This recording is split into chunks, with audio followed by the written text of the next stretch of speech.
Hey everyone, welcome to our channel.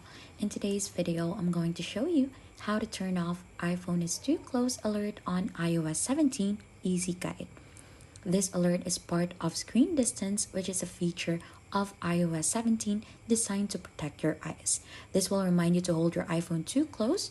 This is a reminder to not hold your iPhone too close to your face, especially useful for kids, but it can be annoying for some users.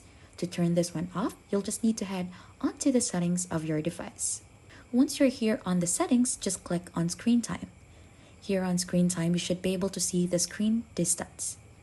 Once you're in here, you should be able to toggle this off by clicking onto this icon.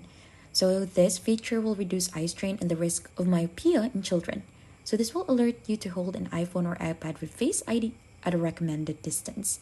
So you'll just have to turn that one off if you don't want this feature to be turned on. And that is how easy you turn off iPhone is too close alert on iOS 17 Easy Guide. Don't forget to check the links in the description for extra tips and helpful resources just for you. If you think that this has been helpful, then don't forget to hit the like, subscribe, and we'll see you on to our next video.